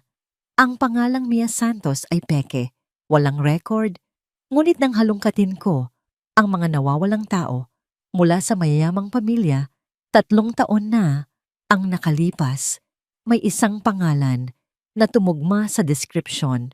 Nanlaki ang mga mata ni Catherine. Sino Glia Fuentes, ang nag-iisang anak at tagapagmana ni Ricardo Fuentes, at may isa pang impormasyon. Dagdag ng investigador. May isang taong nag-aalok ng napakalaking pabuya para sa anumang impormasyon tungkol sa kanya. Isang lalaking nagngangalang Zion. Isang malademonyong nangiti ang sumilay sa mga labi ni Catherine. Yon. Ang pangalan ay pamilyar. Ang marahas na anak ng isa sa mga kasosyo sa negosyo ng kanyang ama. Ibigay mo sa akin ang numero ni Zion, utos niya. Ilang minuto lang, hawak na niya ang susi sa kanyang paghihiganti. Hindi niya kailangang personal na saktan si Leah. Hahayaan niyang gawin iyon ng nakaraan nito. Dinayal niya ang numero. Sino to? Isang aroganteng boses ang sumagot. Zion, sabi ni Catherine, ang kanyang boses ay matamis na parang pulot-pukyutan na may lason. Hindi mo ako kilala, pero meron akong isang bagay na matagal mo nang hinahanap. Sa mansyon ng De Villa, masayang naghahanda para sa hapunan si Leah. Nagluluto siya ng paboritong pagkain ni Nico. Si Daniel ay nasa tabi niya sinusubukang tumulong, ngunit mas madalas na nakakagulo lang. Ang kanilang tawanan ay pumupuno sa kusina. Sa gitna ng masayang sandaling iyon, tumunog ang telepono ni Daniel. Isang tawag mula kay James. Hello James, napatawag ka, sabi ni Daniel habang naghihiwa ng sibuyas. Ngunit ang boses ni James sa kabilang linya ay hindi pangkaraniwan. Ito ay apurado at puno ng pag-aalala. Daniel, kailangan mong makinig ng mabuti. Itigil mo ang ginagawa mo. Napatigil si Daniel. Anong problema? Si Catherine, may ginawa siyang napakadelikado. Sabi ni James, mayroon akong contact sa loob ng isang security agency. Nalaman niyang nag-hire si Catherine ng PI para imbestigahan si Leah at nalaman na niya ang lahat. Nabitawan ni Daniel ang kutsilyo. Tumingin siya kay Leah na nakangiting naghahalo ng niluluto, walang kamalay-malay. Daniel, nariyan ka pa ba? Oo. Sagot ni Daniel, ang kanyang boses ay biglang naging malamig. Ano pa? Mas malala pa yung sabi ni James. Ibinigay niya ang impormasyon kay Zion. At ayon sa aking contact si Zion ay papunta na dyan. Ngayon din. Ang huling mga salita ay parang isang putok ng baril sa tainga ni Daniel. Papunta na dyan. Ang halimaw mula sa nakaraan ni Leah ay nasa daan na. Ang kapayapaan na kanilang natikman ay isang ilusyon lamang, isang katahimikan, bago ang pinakamalakas na bagyo. Leah. Sabi ni Daniel, ang kanyang boses ay seryoso. Napalingon si Leah, ang kanyang ngiti ay unti-unting nawala nang makita ang ekspresyon sa mukha ni Daniel. Bakit, may problema ba? Hindi pa man nakakasagot si Daniel, isang malakas at tuloy-tuloy na tunog ng doorbell ang umalingaw-ngaw sa buong mansyon. Isang tunog na hindi naghihintay, kundi nag-uutos. Ang panganib ay wala na sa daan. Ito ay nasa kanilang pintuan na. Ang tunog ng doorbell ay hindi tumigil. Ito ay paulit-ulit agresibo at nagpapahiwatig ng kawalan ng pasensya, isang tunog na tila sinasabing, "Alam kong nariyan ka. Buksan mo ito." Sa isang iglap, ang masayang amoy ng niluluto sa kusina ay napalitan ng mabigat na amoy ng panganib. Napatingin si Leah sa direksyon ng pinto. Ang kanyang mukha ay biglang namutla na parang papel. Ang kanyang katawan ay nanigas. Kilala niya ang tunog na yon. Hindi ang mismong doorbell kundi ang paraan ng pagpindot. Iyon ang paraan ni Zion. Isang pagpapakita ng kapangyarihan na nagsasabing hindi siya aalis hanggat hindi niya nakukuha ang gusto niya. Sa sino yan? Tanong ni Leah, kahit na ang kanyang puso ay sumisigaw na ng sagot. Tinitigan siya ni Daniel, ang kanyang mga mata ay puno ng determinasyon. "Manatili ka sa likod ko," mariin niyang sabi. Ibinaba niya ang telepono matapos magpaalam kay James na nangakong tatawag ng backup. Lumakad siya papunta sa intercom system. Sa tabi ng pinto, ang kanyang bawat galaw ay kalmado ngunit puno ng tensyon. Pinindot niya ang video button. Sa maliit na screen, isang imahe ang lumitaw na nagpakilabot kay Leah. Nakatayo sa labas ng kanilang malaking gate, si Zion. Mas tumikas siya sa loob ng 3 taon, nakasuot ng isang mamahaling suit na nagpapatingkad sa kanyang matipunong katawan. Ngunit ang kanyang nangiti, ang nangiting iyon, na minsan ay nagpakilig kay Leah ngayon, ay mukhang isang maskara na nagtatago sa isang halimaw. Ang kanyang mga mata, kahit sa maliit na screen, ay tila nanunuot naghahanap. "Daniel, dalhin mo si Nico sa itaas sa silid ni Inay." Utos ni Daniel. Sa isa sa mga bagong yaya ang kanyang boses ay hindi nagpapakita ng anumang takot. "Huwag kayong lalabas anuman ang mangyari." "Daniel, anong gagawin mo?" Nag-aalalang tanong ni Leah, ang kanyang mga kamay ay nagsimulang manginig. Huwag mo siyang haharapin. Mapanganib siya." Humarap sa kanya si Daniel. Hinawakan niya ang magkabilang balikat ni Leah. Ang kanyang pagkakahawak ay matatag, nagbibigay ng lakas. "Leah, pakinggan mo ako." Sabi niya, ang kanyang mga mata ay seryosong nakatitig sa kanya. "Tapos na ang pagtatago. Tapos na ang pagtakbo. Ito ang bahay ko. At ang sino mang nasa loob nito, lalo na ikaw, ay nasa ilalim ng aking proteksyon. Hindi siya makakapasok at hindi kanya makukuha." Bago pa man makasagot si Leah, hinalikan siya ni Daniel sa noo, isang halik na puno ng pangako. Pagkatapos tumalikod siya at lumakad papunta sa pinto. Binuksan niya ito. Ang hangin ng gabi mula sa Tagaytay ay pumasok, malamig at presko, ngunit hindi nito napawi ang init ng tensyon sa pagitan ng dalawang lalaki. "Magandang gabi." Bati ni Zion, ang kanyang nangiti ay lumawak. "Naghahanap ako ng isang tao. Isang babaeng nagngangalang Leah. Sabi ng impormante ko dito siya nagtatago." "Nagkakamali ka ng impormante." Sagot ni Daniel, ang kanyang katawan ay nakaharang sa daanan. "Walang Leah dito." Tumawa si Zion, isang tawang walang kagalakan. "Huwag na tayong maglokohan, Divilla. Alam kong nariyan siya at nandito ako para sunduin ang aking fiancé." "Wala kang fiancé dito," mariing sabi ni Daniel. "Ang kasunduang yon ay natapos 3 taon na ang nakalipas sa sandaling pinili niyang tumakas mula sa'yo." Ang ngiti ni Zion ay nagsimulang maglaho. Tumakas hindi. Nagkaroon lang siya ng wedding jitters. Medyo emosyonal ang mga babae, alam mo na. Pero oras na para umuwi. Ang kanyang ama ay naghihintay. "Huwag mong gamitin ang kanyang ama laban sa kanya," babala ni Daniel. "Bakit natatakot ka bang malaman niyang mas pinili niyang magtago dito? At maging laruan mo kaysa bumalik sa kanyang pamilya?" Ang mapanuyang sabi ni Zion. Sa likod ni Daniel, narinig ni Leah ang bawat salita. Bawat isa ay parang isang sampal. Gusto niyang sumigaw, sabihing Kasinungalingan ang lahat, ngunit pinigilan siya ng takot. Wala kang alam sa kanya. Sabi ni Daniel, ang kanyang boses ay mababa at nagbabanta. Umalis ka na sa aking pamamahay bago pa kita kaladkarin palabas. Doon na tuluyang nawala ang pagkukunwari ni Zion.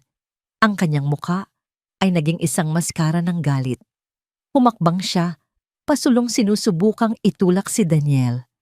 Sino ka para sabihin sa akin, yan, isa ka lang byudo na pinagsamantalahan ang isang babaeng litong-lito. Karapatan ko siya, akin siya. Hindi isang bagay si Leah na pag-aarian. Sagot ni Daniel, hindi natinag sa pagtulak at hindi mo na siya masasaktan pang Talaga, hamon ni Zion. Sumigaw siya papasok ng bahay. Leah mahal, lumabas ka na riyan. Tama na ang laro, umuwi na tayo. Ang pagtawag na yon, ang paggamit niya ng salitang mahal, ay ang huling gatilyo. Ang galit na matagal nang kinikimkim ni Daniel ay sumabog. Sa isang mabilis na galaw sinuntok ni Daniel si Zion sa panga. Isang malutong na tunog ang umalingaw-ngaw. Napaurong si Zion gulat sa biglaang pagsalakay, ngunit ang gulat ay mabilis na napalitan ng isang mabangis na galit. Sumugod siya pabalik at ang dalawang makapangyarihang lalaki ay nagsimulang mag-away sa mismong pintuan ng mansyon. Suntukan, tulakan, mga mura at pagbabanta. Papatayin kita, De Villa. Sigaw ni Zion habang sinusubukang tamaan si Daniel. Subukan mo, sagot ni Daniel habang matagumpay na umiiwas at gumaganti ng isa pang suntok. Mula sa loob si Leah ay sumigaw sa takot. Si Manang Remedios ay tumawag sa mga security guard ng subdivision. Ang away ay marahas ngunit mabilis. Mas malaki at mas malakas si Daniel at ang kanyang galit ay pinalakas ng kanyang pagnanais na protektahan ang nasa loob ng kanyang bahay. Sa huli na paluhod niya si Zion sa sahig, ang braso nito ay pinilipit niya sa likuran. Huwag kang magkakamaling bumalik dito. Sabi ni Daniel, ang kanyang hininga ay malalim dahil sa pagod at galit. Huwag mo na siyang tatawagan. Huwag mo na siyang iisipin. Dahil kung gagawin mo, hindi na lang suntok ang aabutin mo sa akin. Duruang dumura si Zion sa sahig na marmol. Kahit natalo ang kanyang mga mata, ay puno pa rin ng pagbabanta. Hindi pa ito tapos, akin siya, at babalikan ko ang sa akin. Sa sandaling iyon, dumating ang mga security guard. Kasunod ang sasakyan ni James. Mabilis nilang pinaghiwalay ang dalawa. Kinaladkad ng mga gwardiya si Zion palabas ng gate. Bago siya tuluyang isinakay sa kanyang kotse, isinigaw niya ang kanyang huling mga salita, mga salitang sinadya niyang marinig ni Leah. Ang ama mo, Leah, nag-aagaw buhay na siya, at mamamatay siyang tinatawag ang pangalan ng isang anak na walang utang na loob. Nang mawala na ang sasakyan ni Zion at nang ang tanging natira na lang ay ang katahimikan, pumasok si Daniel sa loob. May sugat siya sa labi at gasgas sa pisngi, ngunit ang kanyang mga mata ay nakatuon lamang kay Leah. Nakatayo si Leah sa gitna ng sala, ang kanyang buong katawan ay nanginginig, ang kanyang mukha ay basang-basa sa luha. Lumapit sa kanya si Daniel, walang salitang namutawi. Sa halip niyakap niya ito, nang mahigpit isinubsob ang mukha nito sa kanyang dibdib. Naramdaman ni Leah ang malakas na kabog ng puso ni Daniel, isang ritmo na nagpapakalma sa sarili niyang takot. Nang sa wakas ay magsalita si Daniel, ang kanyang boses ay mahina, ngunit puno ng isang emosyong hindi na niya kayang itago. Hindi ka na niya sasaktan pa, bulong niya. Hindi habang nabubuhay ako. Humarap sa kanya si Leah, ang kanyang mga mata ay nagtatanong kung bakit. Bakit niya ginagawa ang lahat ng ito? At sa harap ni James, ni Doña Consuelo, at ng buong sambahayan, sinabi ni Daniel ang mga salitang magbabago sa lahat. Dahil hindi siya basta-basta na sa ilalim ng aking proteksyon, sabi niya, ang kanyang mga mata ay hindi bumibitaw sa pagkakatitig kay Leah, dahil siya ang babaeng mahal ko. Ang mga salitang siya ang babaeng mahal ko ay nanatiling nakabitin sa hangin, mas malakas at mas makabuluhan kaysa sa mga sigaw at suntukan na nauna rito. Para kay Leah ang mga salitang iyon ay parang isang mainit na kumot na bumalot sa kanyang nanginginig na kaluluwa, pinapawi ang lamig ng takot na dala ni Zion. Tumingala siya kay Daniel, ang kanyang mga mata ay basang-basa sa luha, naghahanap ng kumpirmasyon. Ang nakita niya sa mga mata nito ay hindi awa, kundi isang malalim at taos-pusong pag-ibig. Si Doña Consuelo ay napangiti sa gitna ng kanyang mga luha. Si James naman ay tumanguna, para bang sinasabing, sa wakas inamin mo rin. Ngunit ang sandali ng pag-amin ay biglang naputol. Dumating si James na may dalang balita, ang kanyang mukha ay seryoso.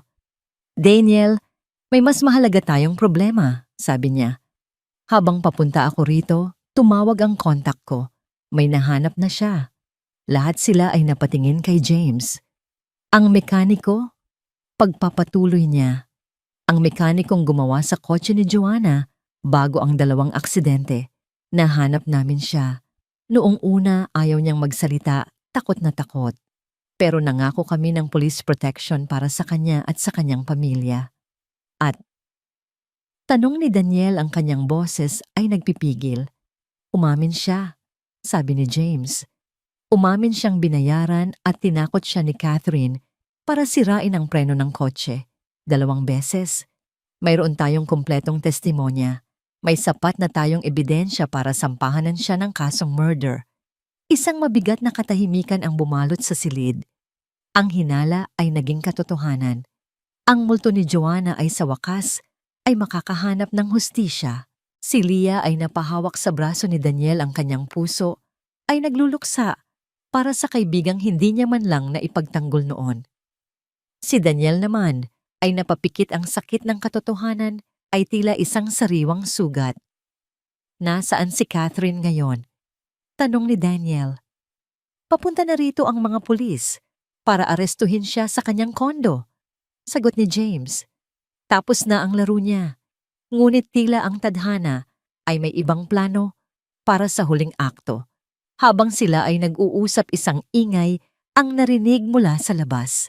Hindi ito ang tunog ng sirena ng pulis. Ito ay ang malakas na pagharurot ng isang sasakyan na sinundan ng isang nakakabinging tunog ng pagbangga. Ano yon? Gulat na tanong ni Doña Consuelo. Tumingin sila sa security monitor at ang kanilang mga dugo ay tila nagyelo. Isang pamilyar na puting kotse ang nakabangga sa bakal na gate ng mansyon. Sinira ito at pumasok sa driveway. Mula sa kotse lumabas si Catherine. Ngunit hindi na ito ang eleganteng at kalkuladong si Catherine na kilala nila. Ang kanyang buhok ay gulo-gulo, ang kanyang mamahaling damit ay lukot, at ang kanyang makeup ay kumalat dahil sa pag-iyak o sa galit. Ang kanyang mga mata ay nag-aapoy sa isang uri ng kabaliwan na hindi pa nila nakikita dati. Diyos ko, bulong ni Leah. Tumawag sa kanya si Zion. Malamang pagkatapos ng komprontasyon, tinawagan ni Zion si Catherine. Sinisisi ito sa kanyang kabiguan at nagbanta. At ngayon si Catherine, na wala ng pagpipilian at wala nang mawawala pa, ay bumalik para sa isang huling desperadong pag-atake. Lock the doors! Sigaw ni Daniel. James, tumawag ka sa mga pulis. Sabihin mong nandito siya. Ngunit huli na.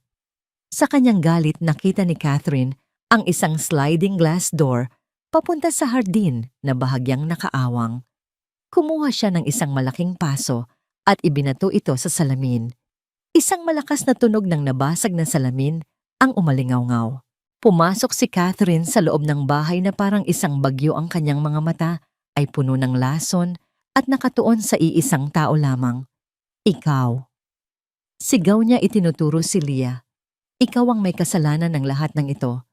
Isa kang basura, isang hamak na katulong na sumira sa lahat.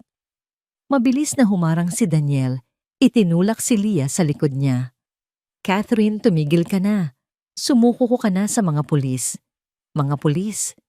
Tumawa si Catherine ng isang tawang nakakakilabot. Walang pulis na makakatulong sa'yo ngayon. Kung babagsak ako, isasama kita. Bakit mo ginawa yon, Catherine? Tanong ni Doña Consuelo. Ang kanyang boses ay nanginginig sa galit at lungkot. Bakit mo pinatay si Joanna, kaibigan mo siya? Kaibigan, dumura si Catherine. Isang ahas ang babaeng yon. Inagaw niya ang dapat ay sa akin. Bata pa lang kami ako na ang dapat para kay Daniel. Ako ang nararapat sa buhay na ito. Pero dumating siya, ang isang guro na walang yaman, walang pangalan at kinuha ang lahat. Ang kanyang pag-amin ay lumalabas na parang lason mula sa kanyang bibig.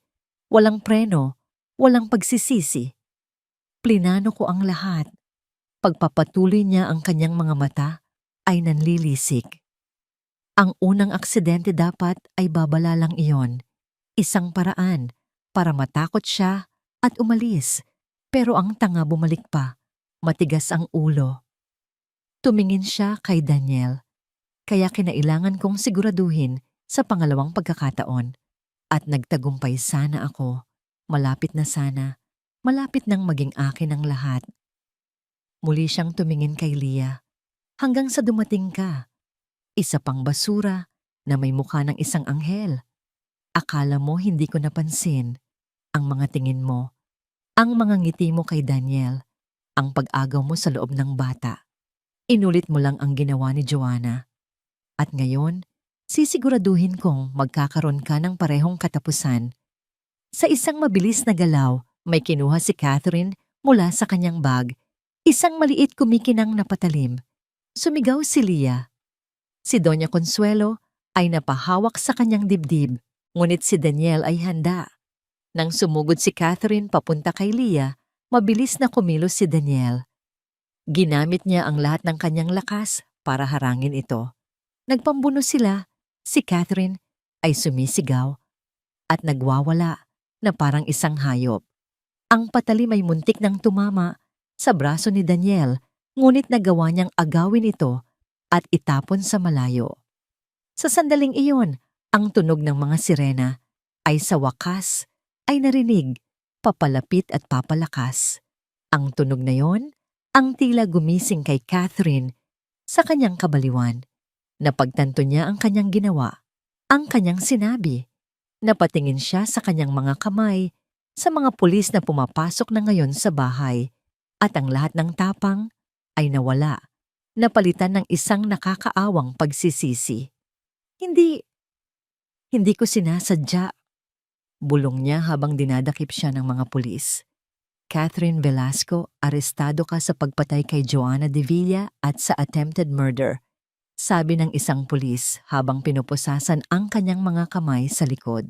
Habang hinihila siya palabas ang kanyang mga mata, ay naghahanap ng tulong kay Daniel. Ngunit ang nakita lang niya ay isang malamig na pader ng pagkasuklam. Ang lalaking minsan niyang inibig o inakalang inibig ay ang mismong naghatid sa kanyang katapusan. Nang mawala na ang mga pulis at ang tanging natira na lang ay ang katahimikan at ang mga basag na salamin, sa sahig gumuho si Daniel. Sa isang upuan ng kanyang adrenaline ay biglang nawala. Si Leah ay lumapit at lumuhod sa harap niya, tinitingnan ang gasgas sa kanyang braso. Nasaktan ka. Sabi niya, ang kanyang boses ay nanginginig. Hinawakan ni Daniel ang kanyang kamay. Hindi ito importante. Sabi niya, ang importante, ligtas ka. Ligtas tayong lahat. Tumingin sila sa isa't isa sa gitna ng pinsalang iniwan ng bagyo. Ang mga lihim ay nabunyag na. Ang mga demonyo ay nahuli na. At sa gitna ng lahat ng kaguluhan, isang bagay, ang nanatiling buo at matatag, ang pangako ng isang bagong simula. Ang gabi ay sa wakas, ay nagwakas, at alam nilang lahat na paggising nila, kinaumagahan haharapin nila ang isang mundo na iba na. Isang mundong walang takot, walang kasinungalingan at puno ng pag-asang hatid ng katotohanan. Ang araw ay sumikat sa Tagaytay na may dalang kakaibang liwanag na parabang ang kalikasan mismo ay nagdiriwang sa pagtatapos ng mahabang gabi ng kadiliman. Sa mansyon ng De Villa, ang mga basag na salamin ay nalinis na, ngunit ang mga alaala ng nagdaang gabi ay mananatiling isang paalala ng unos na kanilang pinagdaanan. Ilang linggo ang lumipas. Ang balita tungkol sa pag-aresto kay Catherine Velasco ay yumanig sa alta sosyedad, ngunit para sa pamilya De Villa, ito ay ang simula ng paghilom. Si Catherine ay nanatili sa kulungan, walang piyansa, habang inihahanda ang isang kasong tiyak na magpapanatili sa kanya roon habang buhay. Si Zion naman, matapos ang investigasyon na pinangunahan ni James, ay naharap sa maraming kaso ng pananakit mula sa kanyang mga dating biktima na sa wakas ay nagkaroon ng lakas ng loob na magsalita. Ang kanyang pangalan at reputasyon ay nadungisan at ang kanyang kapangyarihan ay unti-unting gumuho. Sa gitna ng lahat ng ito, may isang huling bagay na kailangang harapin si Leah, ang kanyang ama. Isang umaga, habang nagkakape sila ni Daniel sa hardin at pinapanood si Nico na naglalaro, inabot ni James ang isang sobre kay Leah. "Nahanap ko na siya, Leah," sabi ni James nang may malumanay na ngiti. "Ang iyong ama, si Ricardo Fuentes, buhay siya." Nabitawan ni Leah ang kanyang tasa. "Sa sigurado ka paano?" "Nasa isang pribadong ospital siya sa Alabang. Malubha na ang kanyang cancer, Leah," pag-amin ni James. "Ngunit araw-araw ang hinahanap niya ay ikaw." Ang balitang yon ay isang halo ng saya at sakit para kay Leah. Buhay ang kanyang ama, ngunit paalis na rin. Kinahapunan, nasa harap na siya ng pinto ng isang silid sa ospital. Kasama niya si Daniel, ang kamay nito ay mahigpit na nakahawak sa kanya, nagbibigay ng lakas. "Paano kung galit siya sa akin?" Nanginginig na tanong ni Leah. "Hindi siya galit," sagot ni Daniel. "Ang isang ama ay hindi kailanman magagalit sa isang anak na lumaban para mabuhay." Huminga ng malalim si Leah at binuksan ang pinto. Sa loob, nakahiga sa kama ang isang anino ng dati niyang ama. Maputi na ang buhok, payat ang katawan, ngunit nang magtama ang kanilang mga mata, ang pagmamahal doon ay kasing init at kasing tindi pa rin ng dati. "Anak," bulong ni Ricardo Fuentes, ang kanyang mga mata ay napuno ng luha. "Itay," sabi ni Leah, at tumakbo siya papunta sa tabi ng kama, niyakap ang marupok na kamay ng kanyang ama. Ang muli nilang pagkikita ay puno ng mga luhang matagal nang naipon, luha ng pangungulila, ng pagsisisi at ng walang hanggang pagmamahal. Ikinuwento ni Leah ang lahat at nakinig ang kanyang ama. Paminsan-minsan ay pumipikit sa sakit, hindi dahil sa kanyang karamdaman, kundi dahil sa mga pinagdaanan ng kanyang anak.